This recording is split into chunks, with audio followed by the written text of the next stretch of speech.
Yo, what's up, YouTube? We're back! You guys are loving the MLB content. You're smashing the subscribe button, smashing the like button, and I love it. I want to post more gameplays, and the only way for me to be able to do that, to justify 4 hours of editing time, is if you keep up the subscribing, keep up the views. Let's get the views up, share it with your friends. Let's get right into things. Today, we're going to be doing a little ranking of all the good cards. Now, I'm a no money spent player, and as you can see, my team's stacked. We're looking good, boys. Look at it. We got Jazz. We got all the cards you could want. Every team, most of the team affinities. Make sure you check out my previous videos. We got roster update videos on the channel. We got rankings for team affinities. We got how to do team affinity. We got how to get stubs, how to invest. Tons of stuff on the channel. Go check it out. Today, though, we're going to be doing a bit of a ranking.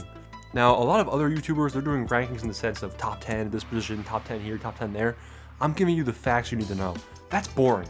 I don't care about a list. I don't want to rank some 90 overalls, you know what I'm saying?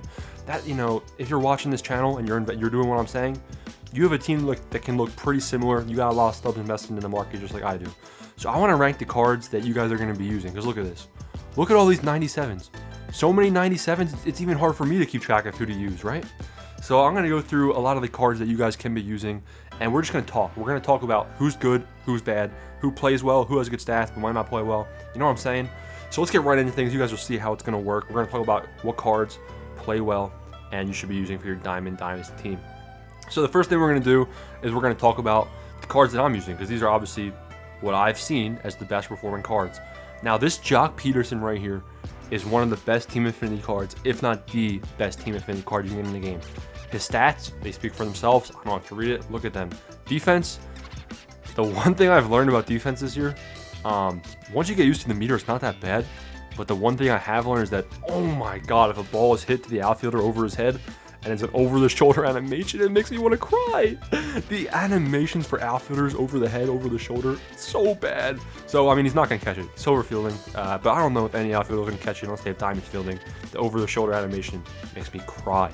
Jock Peterson, though, he's a menace. He's a goon. You can see the home runs, 21 homers and 159 at-bats. He's doing pretty well. Jock Peterson, menace. You get him from the team affinity. A lot of these cards you're going to be able to get are from the team affinity programs. As you can see, I haven't done the central too much, but I have a buddy who's a similar skill range as me, and he told me that, so first off, the reason I haven't done the central is I don't think any of these cards are necessarily the best. Captain cards, come on guys, you can be using better than captain cards. And then we go to the actual team affinity cards here. This Hunter Green, he's probably pretty solid, but look at his pitch mix. Fastball, slider, changeup, pretty one-dimensional. Not sure how usable that would be. Marcus Stroman, I'm pretty sure his velo sucks, and you won't be able to spam singers low and in with 92. So that's a little bit difficult right there. Yelich is probably a good bat against righties. Brian Hayes, not exciting. Tommy Edman, not exciting. But we are invested in him, isn't that right, guys? So NL Central, nothing exciting there. It was just, what am I doing, right? And then the AL Central. The AL Central does have one card I'm going to mention. Eloy Jimenez. He has a smooth swing. And Eloy Jimenez, he'll play above his stats. So Eloy Jimenez is a usable card. Bronze defense. You're better off having a pool noodle fielding the ball than this guy in the outfield, to be honest. But yeah, nothing else crazy from either of these divisions. Now, the AL West and the NL West might be the best divisions of cards you can get. And that's where we go back to my team. Now, look at the team affinities I have in. Taylor Ward. Taylor Ward, looking at his stats, you might not think that he's the best card from Team Affinity, and honestly, I didn't think that too. It took me a while to even put him in the lineup, and as you can see, I'm loving it. He's playing super well. He has a really good swing.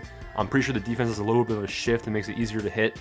I mean, if you can sit back with him and just drive it to the right field, he gets good animations. He's a base hit machine. He has power too, speed. Look at the diamond fielding.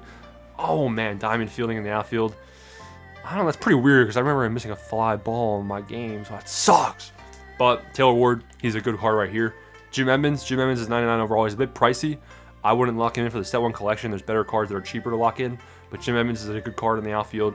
And this is another card super underrated. Eugenio Suarez. Eugenio Suarez, he's got the power and it shows up. They also have an insane pull shift on him. So basically where the second baseman would play, there's no second baseman at all. You can sit back, drive it to the right side. Eugenio Suarez, one of the best team affinity cards for sure. Francisco Lindor. If you go watch my gameplay, which I suggest you do right now, Lindor's kind of on the chopping block. I'm not sold on how good he is. Goldschmidt. You see my team, right? I have a bunch of good options on who to use. I got a Jazz on the bench, and we'll talk about that in a sec. But Goldschmidt Goldschmidt might be one of the best cards in the game at this current moment. Don't let his 95 overall deceive you, or his stats versus righties. Goldschmidt can get it done. In 66 at-bats, we have 25 hits. I mean, he's been raking ever since I started the game. He's a really good card. I suggest all of you normally spend players just like me to use him. Best catcher in the game right now, probably 99 JT Realmuto. JT Realmuto, 99 overall. If you can get him, he probably has one of the better swings in the entire game. Let's actually go look at him right now. I'm using Kensuke Kendo. I can't even say his name right, but this is JT. JT, insane stats. I love this card. Diamond defense. What else do you want from him, right? He's going to be one of the better catchers. He's probably the best catcher in the game. And if there wasn't seasons this year, I'd say he's endgame. But for right now, if you can't afford him, which looking at my stubs, you might be like, you have 100 stubs. Really, I'm worth $2 million with investments. My investments keep going up. Go check out the investments I have right now. Make them for yourself. Smash the subscribe button so you don't miss any tips or anything like that. I got Kensuke Kondo. Is that his name? I don't know. We got Kensuke Kendall on the mound, or behind the plate. My bad. And he's batting 339. He's doing well. I mean, catchers that can hit above 300 are kind of rare, as you've been through the years of MLB The Show. So a catcher batting 340, I can't complain. I think he's pretty well. He's pretty good. Might not have the power, but as you can see, he's 13 homers. So I think he plays a little bit above that power stat right there. Rhys Hoskins, I was kind of scared. If you guys have used Giancarlo Stanton in the past, I've heard that Giancarlo Stanton card is usable this year on veteran, obviously. But I'm worried about up and in with cards like Giancarlo Stanton, Rhys Hoskins. I'm worried about the velo, Aaron Judge. But Rhys Hoskins actually plays pretty well. He has a smooth swing, not really a long swing at all. So he's able to hit that inside pitch, and you can't really get spammed in and choke, as you can say. Hoskins, very good card right there. Munetaka Murakami, more expensive. I'm hitting pretty well with him. I think it's worth the stubs. He's a pretty good card in the game. Now, obviously, there's the live series question rewards. We have Chipper Jones, Sammy Sosa, and Derek Jeter. I believe. Oh, no, sorry. Chipper Jones is the set. What am I saying, right? Chipper Jones we'll get to in a sec. He's a set one reward. But we got this dude right here, Mark McGwire. Look at that. Whew, one of the better cards in the game. All comes down to the swing animation. And then we got another NL reward. We got Sammy Sosa. All these cards are going to have max stats. Same with Derek Jeter. If we're doing a ranking, we're going to mention them, right? No money spent. We don't have them yet. We're getting there with the investment strategy, how to make stubs and everything. But those are cards that, if you guys want to, you could easily get them with my method if you subscribe. Now we're going to go into the Set 1 collection. The Set 1 collection, this is doable. If you've been following what I'm doing, you can see I'm not putting emphasis on it, but I'm pretty sure I'm going to be able to get this Trey Turner, and I'll be able to get this 140 pack before it's all said and done, before Season 2 ends. So looking at these cards, Chipper Jones is endgame. Chipper Jones is one of the best cards in the game at this very moment. He can play third base, he can play shortstop, switch hitter. His stats are crazy. I haven't been able to use him much because he's always been a live series collection reward in the past, and I don't know much about his swing. My friend does, and his swing's smooth like butter. Insane stats. Chipper Jones, one of the best cards in the game, if not the best. Pedro Martinez, nasty pitch mix. Cutters this year have a lot of break. That's what I've noticed. Fastball, it looks like it has outlier on it. Yep, outlier. It's going to be toxic to face this guy once people get him. So Pedro Martinez, he's very good as well. Babe Ruth, 125's everywhere. He's gross. Goal defense, and he's slow. He ain't making the overshort of the play I was talking about earlier. But Babe Ruth, all these cards, nasty. Jazz Chisholm, where would I rank him? I'm not a big fan of his swing. I'm playing on All-Star right now in ranked seasons. Road to World Series, subscribe so you don't miss. And Jazz Chisholm, I'm not a huge fan of his swing, so I'm not sure about that. 459, I don't feel like he's been hitting 459. I swear it's from Conquest or something. I don't know if it says online, so I don't know. Like, there's no way Jazz is hitting 459 because he's on my bench. So I don't know about that. I don't think he's playing when he's hitting 459. So maybe he's just cracked and I don't know it. And then we got cards like Trey Turner. I'm actually really looking forward to this Trey Turner. He's going to have one of the better swings in the game, and he has speed. So he's going to be an endgame card as well. Endgame for the next 2 seasons, of course. Going back to the lineup, we're going to look at cards I have on my bench. This Pete Alonso, I think Pete Alonso is usable. He's got a bit of a Rhys Hoskins swing to him, where he's like a tall righty, where he can get spammed up and in. He doesn't have as smooth of a swing as Rhys Hoskins. He's able to get jammed a little bit easier, I feel like. But Pete Alonso, if you don't have some of these cards, he's solid. Mookie Betts, I know a lot of people who are doing good with Mookie Betts, but right now, I have him on my bench for Lindor. Now, like I said, Lindor hasn't been performing well. I might sell him, actually, and try to face more cards. Now, look at the cards on my bench. Who do I have done? Yu Chang. Yu Chang is pretty easy to get from the World Baseball Classic program, and he's one of the better cards in the game, just like Paul Goldschmidt. He's a really good budget card. Doesn't cost much to get. He's a non-sellable card from the program that everyone should have done by this point, and he can get it done. Good swing, good stats. As you can see, diamond hitting, diamond defense. Continuing on, all of these cards, I haven't been able to use Meneses as much as I would like. You guys can comment down below if he's any good. I like this Wander Franco. As you can see, he's a switch hitting. He can play basically anywhere in the infield besides first base. Good stats. Contact hitters this year, I feel like power hitters have the edge in the first part of season 1 so far. I feel like power hitters are performing a little bit like contact hitters. But Wander Franco's a guy that I think can get it done. Hitting 322 and 90 at bat, so large sample size. And I think that Wander Franco can be a card that a lot of you might like using. Bo Bichette, I want to say I started the season off with him, maybe batting 700 in like 50 at bats, and I don't know what happened. Maybe they must have patched him because I thought he was broken. I thought he was the best card in the game, and then all of a sudden I just can't hit with him. And if you're saying I suck, you're probably right. But here's the stats. I think Bo plays above his stats. At least he did for me for a while. Juan Soto, I don't know what they did to Juan Soto, but he obviously he has the power. He can go yard pretty easily.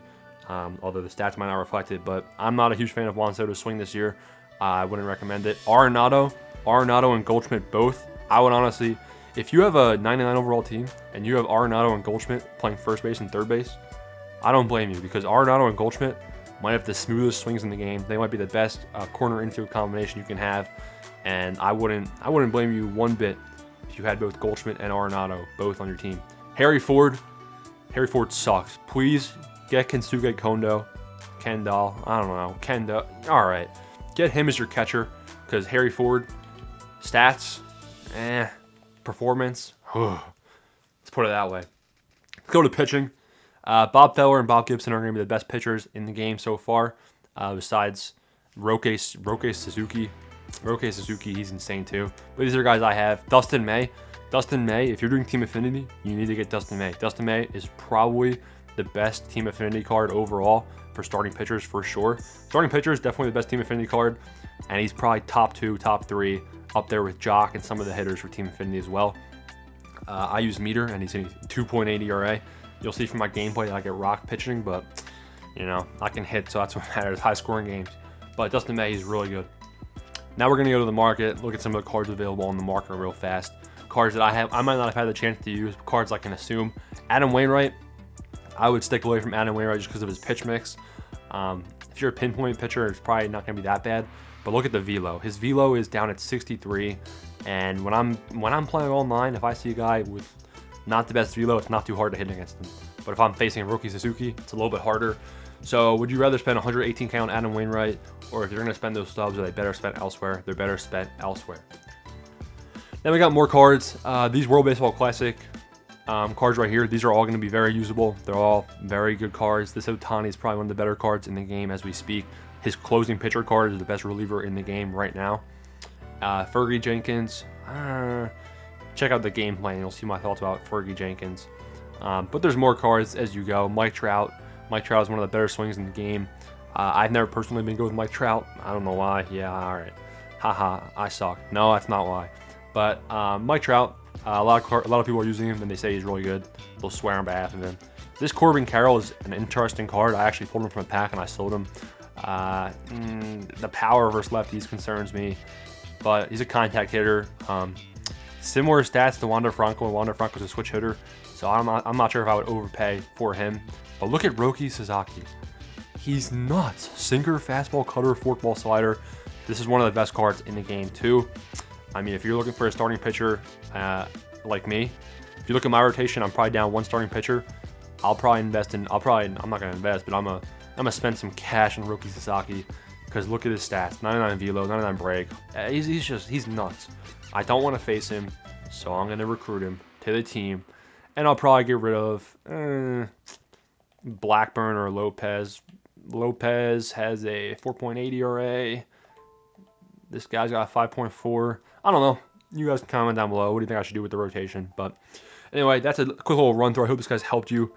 Gave you some ideas for your team, what kind of a team build you can do, some of the better hitting cards in the game, better performing, best swings. Thanks for watching. Smash the subscribe button, and I'll talk to you tomorrow. Psych, I ain't posting tomorrow. I'm actually going home for the weekend for college. I'm going home for the weekend, so hopefully this video is posted on Sunday. I'm trying to grind it out for you guys, keep it consistent. Hope you guys appreciate it.